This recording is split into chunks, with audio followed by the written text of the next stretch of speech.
what I'm going to do here is I'm going to take you through an example of how I buy businesses, how I use financial leverage to do that. So remember, it's not about having the cash. So when I bought my first company, I didn't have any cash. In fact, I was in debt. Okay, I had a wife, she was ill. We had all of our money had gone out, medical bills, and we were living not even paycheck to paycheck because the paychecks weren't covered. But it is all about having the knowledge. And I'm going to share with you how I got knowledge and what that knowledge is. What it comes down to, it's all about knowing how to leverage the business assets and cash flow. Okay, so I'm going to take you through a business that I bought. It was a motorcycle parts business. I was a young guy, just a few years out of school. A buddy of mine and I found this company that we thought was interesting. I rode motorcycles as part of the things that I enjoyed to do. And so when my friend came to me and said that the company that he worked for, which manufactured a single part for motorcycles, he said the company was for sale. Well, we kind of thought, wouldn't it be cool if we could buy the company? So we actually decided we'd try to do that. We didn't think about, we didn't have the money. We didn't think about any of that. We just thought about, wouldn't it be cool if we could do it? Well, anyway, my buddy set up an appointment for us to go meet the owner of the company. We met him. He introduced me as his partner, who was interested in buying the business.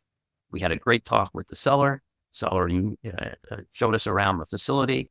And when we were all finished, we came back into the seller's office and we asked him how much money he wanted the company. Well, his answer was, and this is in 1971 or 72. So got to translate these dollars back about 10 times since. So he said he wanted $500,000 for the company. And to a young guy just out of college, that was a telephone number, not a purchase price. So we thanked him for his time. And my friend and I go to leave. And I turned just as we're leaving his office. And I said to him, I said, I'd like to think about all of the information you shared with me about the business. He had shared, financial information, how much the company earned, the value of the asset. He showed us balance sheets and profit and loss statements so we would know what it is that the company is doing. But in any way, I didn't really understand all that stuff. Right? But I did understand the fact that I really would like to buy this business.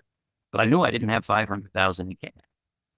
And so I said to him, I'd like to think about the information that you shared with us today. And I'd like to be able to get back to you in a week or two with a proposal to buy the company. And his answer was, well, that would be great. Take your time, figure it out. And when you know exactly how it is that you'd like to do that or propose to do that, please get back to me. Well, my friend and I left, and my friend, as we walked out the door, was quite relieved. And he says, whoa. He says, did you hear how much money he wants for that company? $500,000? Where are two guys like us going to get that kind of money? We don't have that kind of money. Gordon, you want to go ahead and give him a proposal, you go ahead. As for me, I'm out. Well, my friend dropped out, and he never became anything more than a worker in life. I decided I was going to buy this business. I didn't know how yet, but I was determined that I was going to find a way. Well, as I started to research how it is that businesses work and how it is that you get loans for businesses, I came upon this type of lender, which is called an asset-based lender. Now, banks do asset-based lending, but that's not their strength. They're what are called cash flow lenders. There, you got to show them where there's cash flow that's going to pay off that loan. And that's the only way they're going to make you the loan. And you got to show them you have great credit. An asset-based lender is more like a finance company. And anyone who's ever bought a car knows what an asset-based loan is. You use the car as collateral for the loan. You're going to make payments over time. And if the payments aren't made, the lender will foreclose on the car, take it and sell it, get at least most of their money back. And that's what protects them on the loan. Well, an asset-based lender in business is very similar. Okay, what they do is they'll loan you on machinery and equipment. They'll loan you against inventory. They'll loan you against the value of your accounts receivable. There's even lenders today that will loan you against your intellectual property. I'm not going to get into that today because that's not what I used to buy the company back then. But in any event, these asset-based lenders All they care about is that if they had to, they could liquidate the assets for more money than they loan to you. So they will loan you 65% of the accounts receivable, maybe even as high as 80%. They will loan you 50 to 65% of the value of your inventory. They will loan you up to 80% on your machinery and equipment. So when you take all of those assets, a very significant portion of those values can be borrowed towards the purchase of the business. Okay. So I now knew there were these things, these lenders called asset-based lenders. And once I owned the company, I could pledge those assets as collateral for the loan and raise a very substantial portion of that $500,000. But I was missing a little bit. Okay. So I was going to have to come back to the seller and ask the seller to take back a loan for a portion of that purchase price.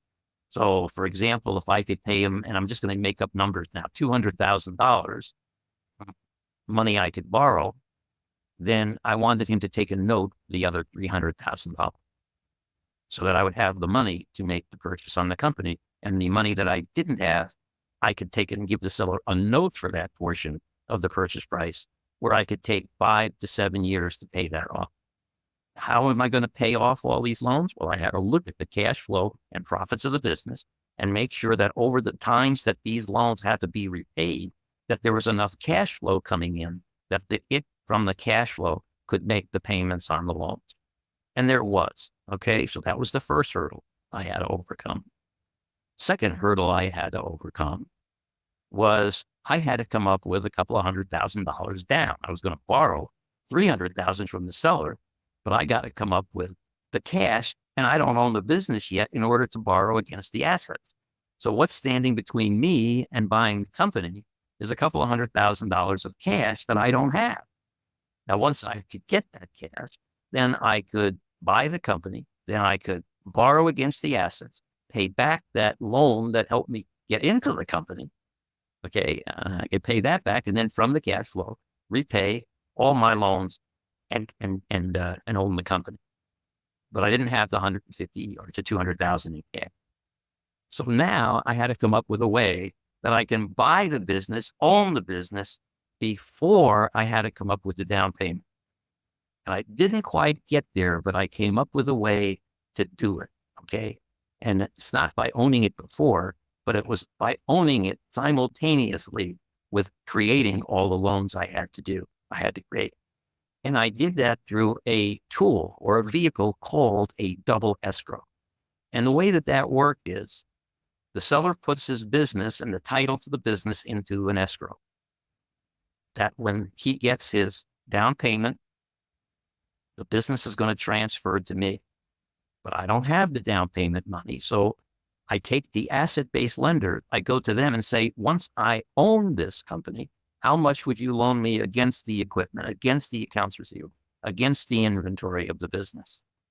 And I came up with more than the $200,000 that they loaned me once I own the business. So I signed all the documents with them as if I'm already the owner. Those documents go into a second escrow. Their $200,000 goes into that escrow.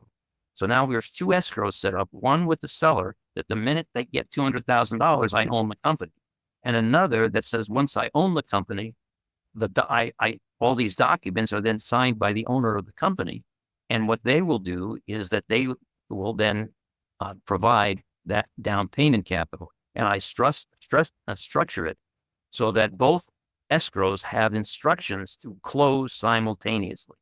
So that at the moment that the escrow closes, that gives the seller his down payment money, at that same instant, the other escrow is closing, which now that I have title to the business, gives us the ability to pledge the collateral to the asset-based lenders, which then pays off the loan. This was now called a swing loan that I got from a bank to do this. Okay.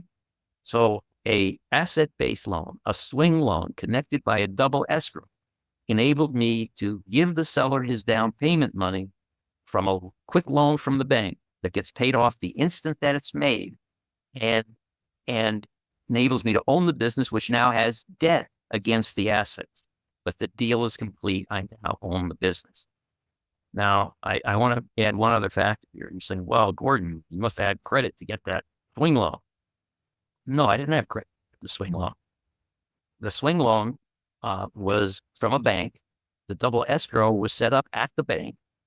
The bank was in control of both escrows. They knew that their swing loan was going to get paid off the instant that it was made because they're holding all the money in escrow.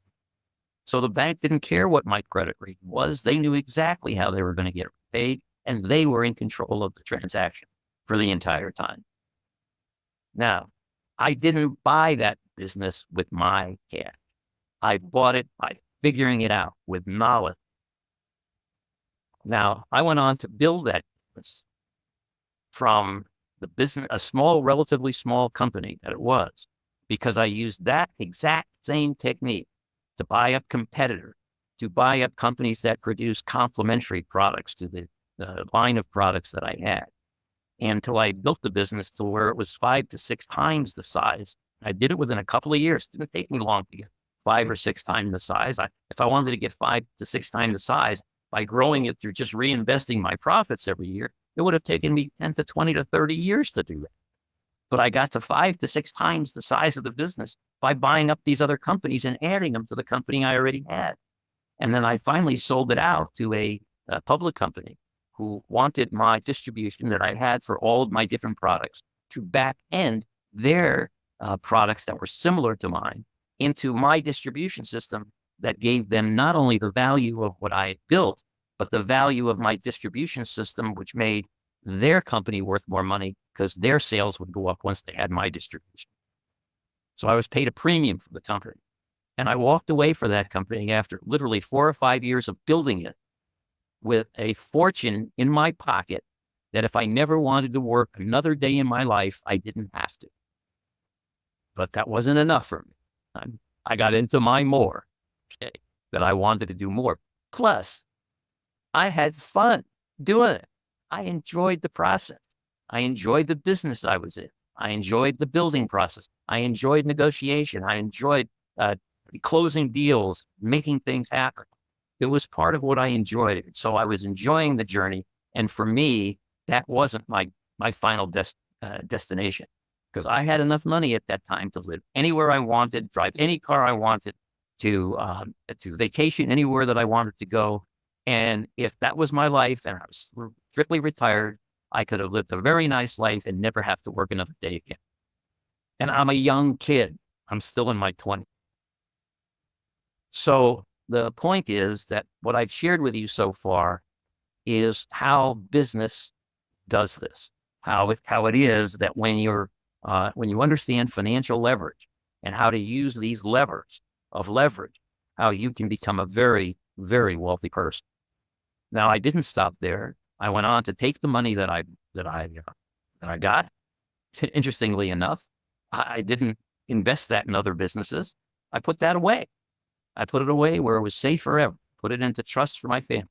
I put it into places where nobody could get to me. Even if I made a big mistake elsewhere, that money was in trust. They couldn't get it. It was asset protected, and nobody could get to it. My creditors couldn't get to it. Even the government, if I ever owed government money, couldn't get to it.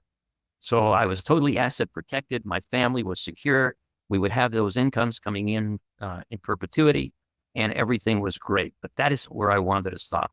I wanted to take my knowledge and build an empire. And that's what I went on to do.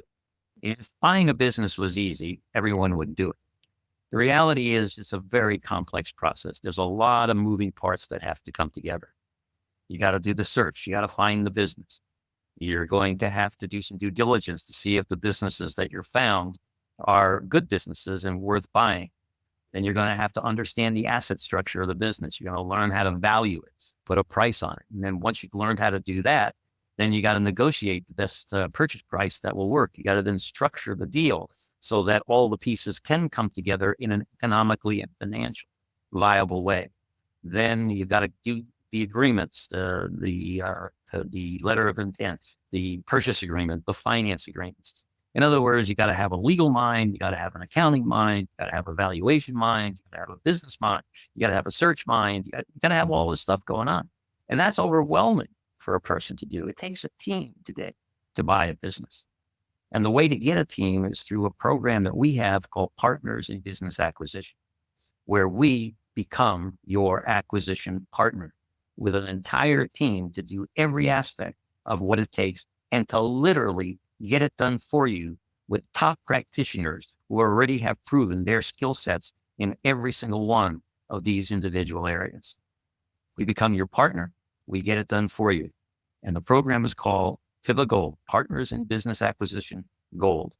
And if this is something that sounds attractive to you and you'd like to learn more about how to get your business acquired without you really having to lift a finger, then I'm going to encourage you to hit that button somewhere on that screen and get in touch with one of our team members who will further explain our program to you and facilitate your ability to be part of what we're doing.